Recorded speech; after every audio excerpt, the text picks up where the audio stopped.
bro, 1980s were 40 years ago. Things are not. Guess what happened since the 1980s? We came out with Blu-rays and DVDs. I liked watching the old classic matches back when he was talking about, especially in the 80s. I do love that stuff, man, so much. But I also enjoyed, 90s and early 2000s going on evolving. For myself personally, and you know me very well about how I am with my classics.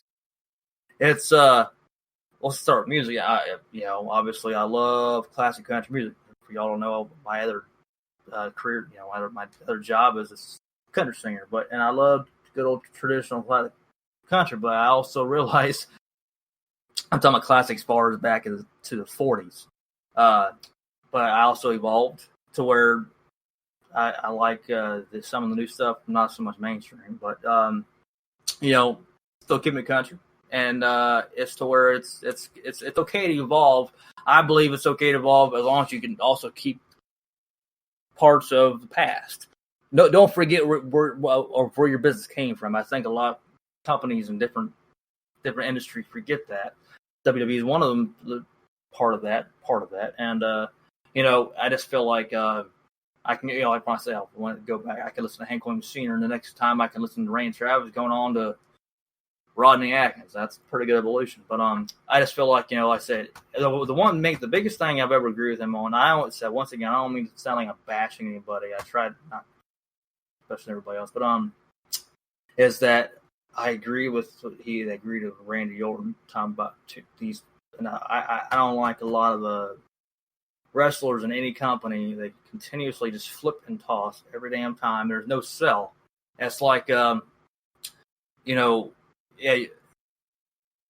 you don't have to do that, and it's all you're doing is deteriorating, killing your body. And so I agree with Cornette saying that. Also, let's agreeing with Randy Orton.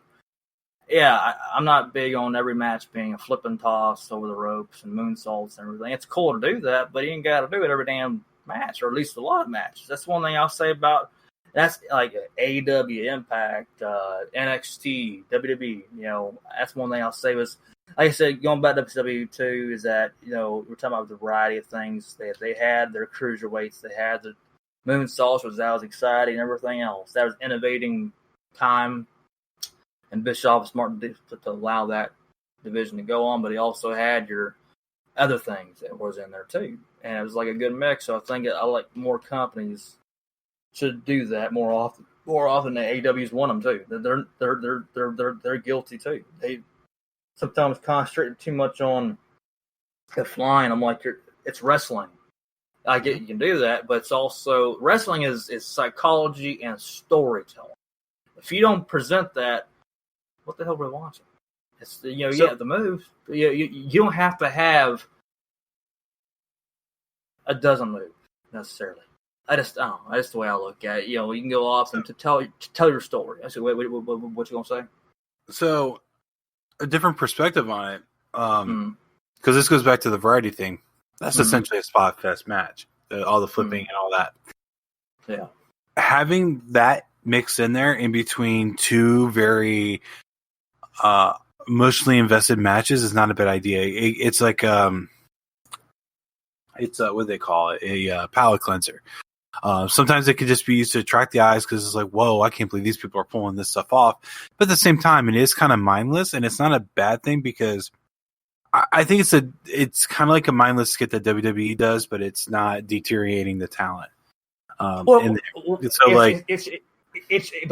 It's your body. That's what I'm saying. Right. It's like hell, Rey Mysterio be the first one to tell you. He's like, in this early part of the career, they tell him these moves you're doing, especially that his finisher, especially when he did it back in the day. It's like you're gonna kill your knees and you're over, in time.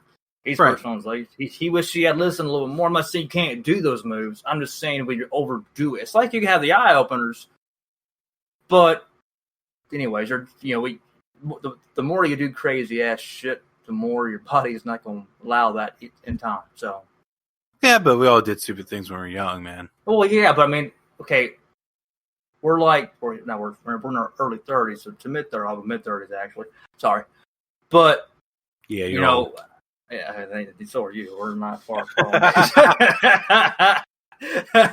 Yeah, no, well, we're still young enough to have good vibes, but it's just more or less, You for just me, said good thighs. good vibes. Oh, I thought you said good thighs. I had a lot of questions for you at that point, but go ahead. Hey, my thighs ain't bad either. Are they childbearing thighs? I'm not gonna yell at us. Anyways, but there's Texas. Anyways, I didn't do the things I did in my 20s, well, at least my early to mid 20s, and I just feel like your body's not going to do the same thing necessarily over and over. Like Jeff Farr did say, it's like you can't do the exact same things for in the capacity he did it. But anyways, the point of view I'm just getting at is more or less, yeah, you're gonna have the high spots. There's nothing wrong with that. Nothing wrong with that at all.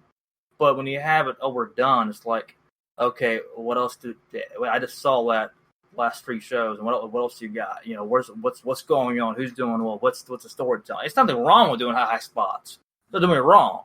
It is that when it's way overdone, it's like, okay, it's just hot. Well, and here's the thing too, with like, again, angry Abe Simpson yelling at the cloud likes to say that's all they got.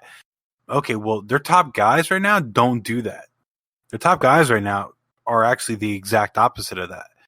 Their top guys right now are Chris Jericho, John Moxley, MJF, who doesn't really do any of that, Brody Lee.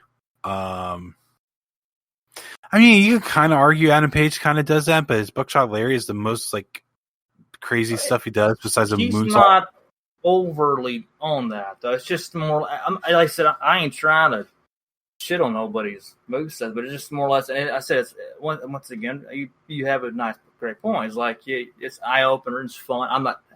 It is, but I guess more or less now these days you have a number of different companies, and it's more or less, I just saw that two channels ago. So yeah, I guess a different perspective is like if you're able to mix it in with other matches that do storytelling, a match like that could be like an energy drink to the viewer. Oh, that's fine, but they get them all psyched up. They no longer have to like, oh, I really want this guy to get past Randy Orton because he's stomping on the guy and he's being very methodical. Where it's just like fast paced, boom, boom, boom, get your heart pumping, get you excited again.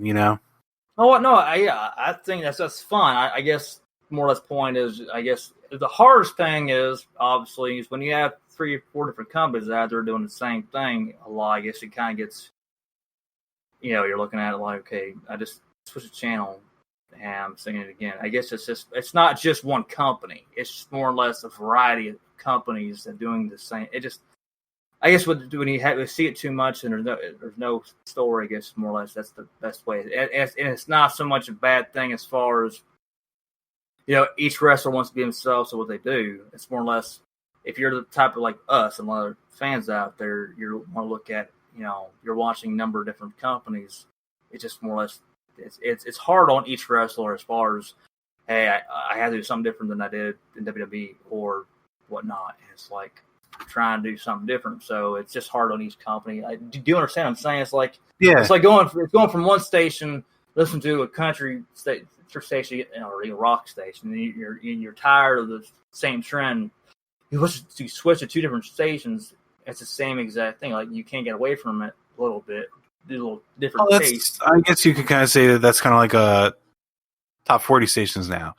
I mean, if you turn on top 40 stations, you got 3 stations playing the same song within the last hour.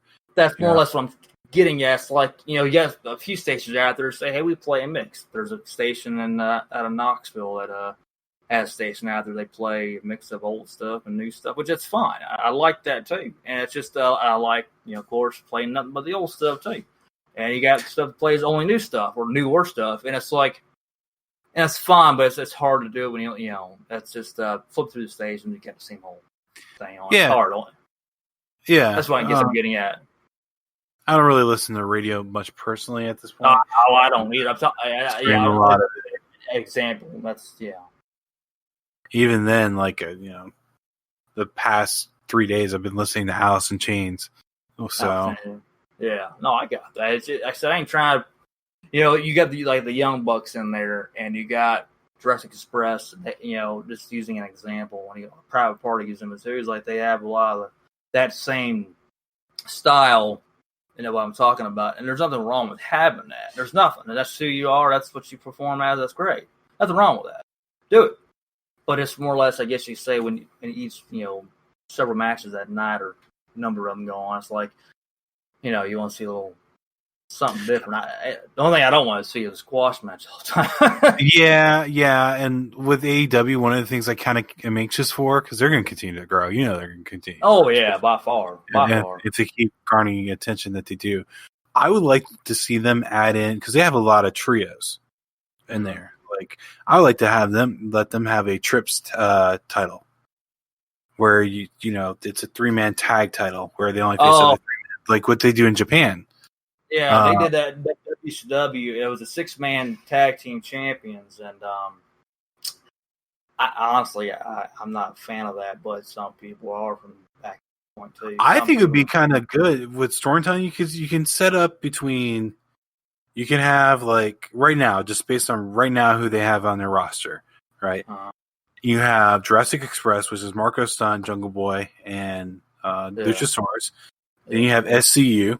Then you can have Brody Lee, Stu Grayson, and Evil Uno. Then you can have FTR and Adam Page. Then you can have Omega and the Bucks. I mean, and Private Party and Matt Hardy. You have several different 3-man tag groups right there. Oh, gosh, I just never been a fan of the 6-man title. And I just thought of a good name for Private Party and Matt Hardy. It would be the Party Hardy group. That's a good one. I never thought that. It's like, that's funny, but that's actually a pretty good marketing. That's a pretty good damn name for Party Hardy. True. Hey, you never know. Never say never in that business. Who knows what they could. And here's another trio: the Natural Nightmares and Matt Cardona. Yeah, that too. No, you got some of those triple guys in there. I just like, I don't know if they would ever do that, but I think they would. I think they have the perfect setup to do it too. Honestly, if only because it's AEW, I would actually give it a chance. Of course, I would watch it just to see how it goes. But I would give it a chance to see how it goes. But those type of titles are not longevity. I mean, they never have been longevity. Actually, WCW did it. They did it in the early 2000s, I think it was. 2000, 2001? Or no, 2000. Maybe. I don't remember that if they did. They 2000, I think they started doing that. I'm 99.9% positive. I think actually Rey Mysterio was one of those. He was teaming with Kidman, I think it was. If it was Mysterio he was teaming with Kidman and Conan. I don't think Conan was Tubi. I don't know. And some of y'all that may remember that, leave a comment or something to correct me on that one, by the way. But those titles, they did it back in, I think it was NWA back in the 80s or WCW in 89. I don't know. I'm trying to remember. They did it back in the 80s, I believe it was, and I said it wasn't longevity. I just don't think that those titles you can have around for a while. But hey, you know what? Try it out. It might work better this day and age. Never know. Wow. Okay, so I looked it up. WCW did have it, and they had it from February 17th, 1991, until it was retired in November 1991. The tag champions were Junkyard Dog, Ricky Morton, and Tommy Rich first, and then the Fabulous Freebirds, Bad Street, Jimmy Garvin, and Michael Hayes. Then you had Big Josh, Dustin Rhodes, and Tom Zink. I'm actually looking at those 3 names, and it's like, those do not go together. That's interesting things, yeah. And then the York Foundation, Ricky Morton, Thomas Rich, and Terrence Taylor. Okay. So, wow. That title did not stick around, but I think New Japan's have been around for a while. Yeah. They've been around. What does it say for 99, 2000? I think it's 2000. It didn't. It said only 1991. I guess I'm wrong, but I could have sworn they did it again in 2000 or 99.